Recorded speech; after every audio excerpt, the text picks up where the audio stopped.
नमस्कार विद्यार्थियों, मैं विनोद कुमार। आज हम चर्चा करेंगे भारत शासन अधिनियम 1919। भारत शासन अधिनियम 1919 भारत के संवैधानिक विकास की शुरुआत 1600 ईस्वी में ईस्ट इंडिया कंपनी के चार्टर एक्ट से मानी जा सकती है।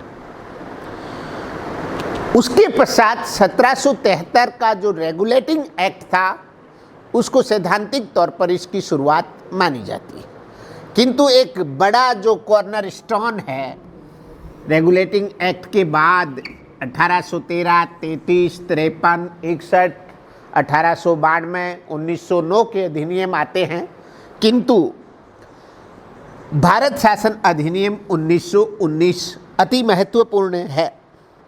इस टॉपिक से बड़ा प्रश्न आने की संभावना रहती है।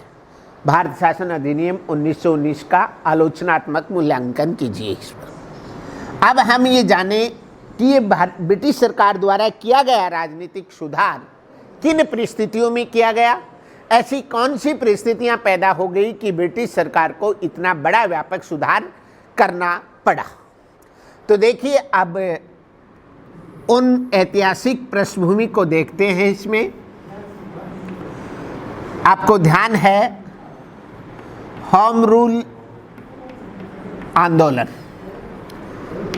द्वितीय विश्व युद्ध के दौरान प्रथम विश्व युद्ध के दौरान 1915 में जब महात्मा गांधी भारत आए थे तो भारत के जो शीर्षस्थ नेतृत्व था उसने ब्रिटिश सरकार का साथ देने का निर्णय किया था, किंतु द्वितीय विश्व युद्ध के दौरान और उसके पश्चात कुछ ऐसी घटनाएं घटित होती हैं कि उन घटनाओं के परिणाम स्वरूप भारत के स्वतंत्रता आंदोलन का नेतृत्व करने वाले लोग ब्रिटिश राज से असंतुष्ट हो जाते हैं और ऐसे में एक आंदोलन है होम रूल आंदोलन।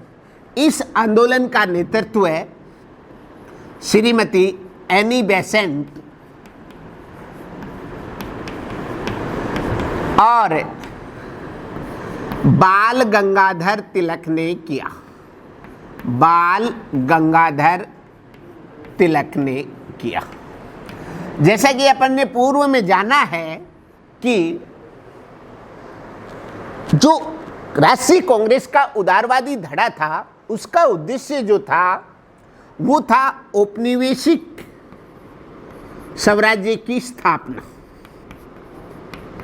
औपनिवेशिक स्वराज्य का मतलब वो ब्रिटिश शासन को पूर्ण रूप से खत्म नहीं करना चाहते थे, किंतु उसके अधीन कुछ स्वायत्तता चाहते थे। वहीं होम रूल आंदोलन औपनिवेशिक स्वराज्य से आगे की कड़ी है जिसका नेतृत्व बाल गंगाधर तिलक कर रहे थे। इसी के साथ भारतीय राजनीति में महात्मा गांधी का प्रवेश, जैसा कि आप सभी को पता है कि जनवरी 1915 में महात्मा गांधी भारत आए थे दक्षिण अफ्रीका से, और भारत आने के पश्चात महात्मा गांधी ने पूरे भारत का दौरा किया और 3 प्रमुख घटनाएं महात्मा गांधी जो भारतीय राजनीति में सक्रिय होते हैं, 3 सत्याग्रह, जिनमें नंबर 1 चंपारण, नंबर 2 खेड़ा और नंबर 3 अहमदाबाद। इन 3 सत्याग्रहों के माध्यम से महात्मा गांधी राजनीतिक तौर पर पूर्ण रूप से सक्रिय हो जाते हैं। इसी बीच ब्रिटिश सरकार की ओर से कुछ 3 घटनाएं ऐसी घटित होती हैं जिसके परिणाम स्वरूप भारतीयों में ब्रिटिश राज के प्रति गहरा असंतोष उत्पन्न हो जाता है, जिनमें नंबर 1 रॉल्ट एक्ट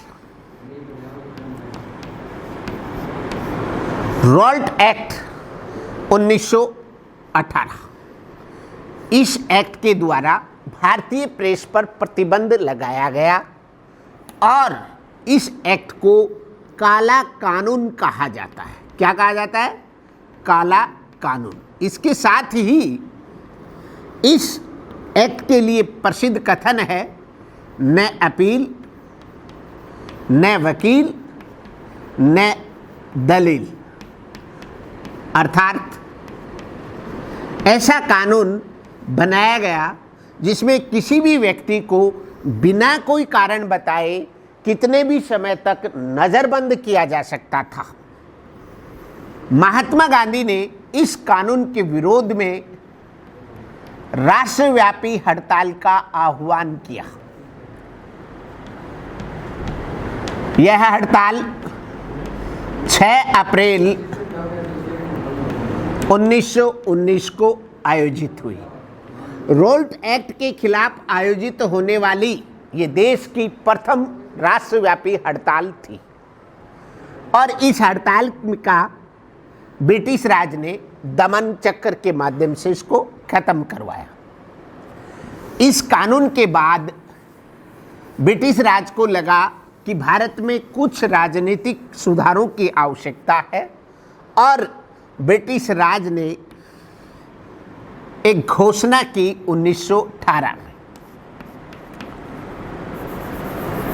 इस घोषणा के माध्यम से कहा गया कि भारत के अंदर स्वशासन की स्थापना की दिशा में आवश्यक कदम उठाए जाएंगे। इसके साथ ही आपको ध्यान है 13 अप्रैल 1919 जलियांवाला बाग हत्याकांड।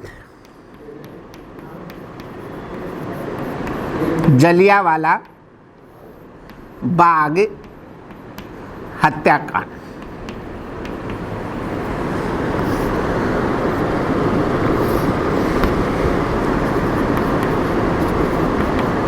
दो आंदोलनकारी डॉक्टर सैफुद्दीन और किचलू,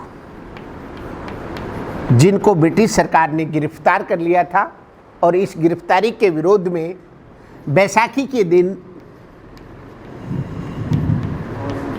मेले में आए हुए लोगों की भीड़ की एक सभा आयोजित हो रही थी और इस सभा पर जनरल डायर ने बिना कोई कारण बताए अंधाधुंध गोलियां चला दी, जिसके परिणाम स्वरूप सरकारी आंकड़े के मुताबिक लगभग 300 लोग मारे गए, जबकि ये संख्या वास्तव में ज़्यादा है। इस घटना के बाद भारतीयों में ब्रिटिश राज के प्रति अत्यधिक रोष उत्पन्न हो गया और कई जगह हिंसक घटनाएं घटित हुई। इन सब के मध्य ब्रिटिश राज ने ब्रिटिश पार्लियामेंट ने भारत के लिए एक कानून पारित किया और जिसे कहा जाता है भारत शासन अधिनियम।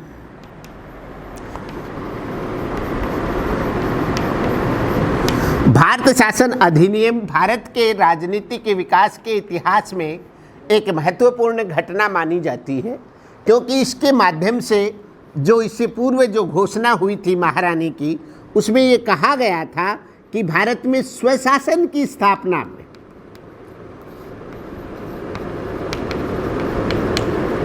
स्वशासन की स्थापना के लिए आवश्यक कदम उठाए जाएंगे। और इससे पूर्व भारतीय राष्ट्रीय कांग्रेस की भी मांगे रही हैं। जो मांगे थी वो क्या थी? नंबर 1, विधानमंडल के स्तर पर। विधानमंडल के स्तर पर किस प्रकार की मांगे? भारतीयों को अधिक राजनीतिक प्रतिनिधित्व दिया जाए, इनकी संख्या बढ़ाई जाए, इनको और अधिक अधिकार दिए जाएं। दूसरा जो सुधार भारतीयों की ओर से मांग थी वो थी प्रशासनिक स्तर पर। जैसा कि आजकल हम देख रहे हैं संघ लोक सेवा आयोग, इसकी स्थापना का प्रावधान 1919 के भारत शासन अधिनियम के द्वारा किया गया था। उसमें अखिल भारतीय सेवाओं के अंदर भारतीयों की भागीदारी सुनिश्चित करने के लिए और उस सिविल प्रतियोगी परीक्षाओं के संबंध में भारतीयों की मांग थी। इस संबंध में अखिल भारतीय संघ के गठन का प्रावधान। अन्य जो आर्थिक सुधार किए जाने थे उन सुधारों के संबंध में इस अधिनियम में प्रावधान किए गए, जिनका हम विस्तार से वर्णन अगले वीडियो में इस अधिनियम की विशेषताओं के माध्यम से करेंगे। कल हम पढ़ेंगे भारतीय शासन अधिनियम 1919 की विशेषताएं।